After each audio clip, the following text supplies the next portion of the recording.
Hello, future toppers. Let's make maths simple, intuitive, and fun together. So, we got wholesome new problem which says let C1 and C2 be two biased coins such that the probabilities of getting head in a single toss are 2 by 3 and 1 by 3 respectively.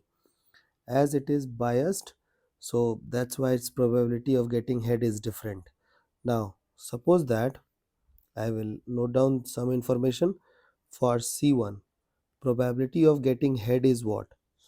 2 by 3. Therefore, probability of getting not head, that is tail, is 1 by 3. Now, same for C2. Probability of getting head is what?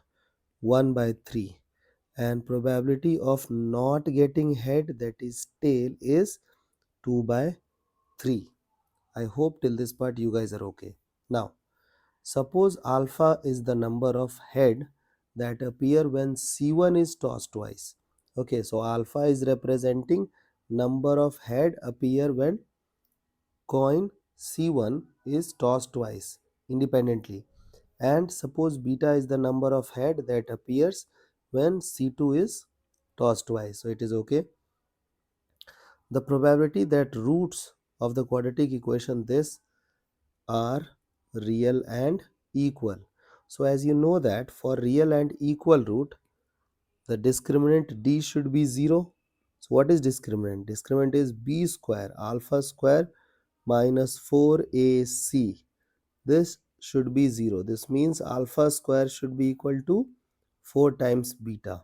Now, to make this condition hold true, we have to make sure that alpha and beta, I am talking about alpha beta combination, it should be 0 0.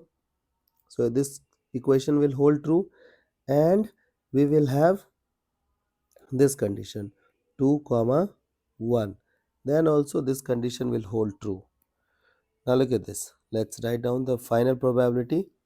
So required probability. Now what is case 1? Case 1 is 0 head when coin C1 is being tossed twice. So 0 head means what? Tail. So 1 by 3 for coin 1 in first toss, 1 by 3 coin 1 second toss. Now beta is also 0, means coin 2 also should reflect tail, that is 2 by 3 in first toss and 2 by 3 in second toss. Now this is case 1 when it was 0 and 0. Now think about 2 head when coin C1 is being tossed twice. So getting head in first toss is 2 by 3. Getting head in second toss of C1 is again 2 by 3. Now we have one head when coin 2 is being tossed. So can I say that the case would be first head then tail and first tail then head, both condition holds true. Okay, because these are unique cases na. So getting head is 1 by 3, getting tail is 2 by 3. Similarly, first getting tail is 2 by 3 and then getting head is 1 by 3. I hope till this part you guys are okay. Now let's simplify things. So it is 4 by 81, then 8 by 81 plus 8 by 81. So this will sum up to 20 by 81. Therefore the required probability is 20 by 21. Sorry, 81.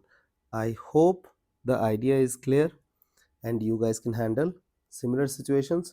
So see you guys in next session of MathFlix.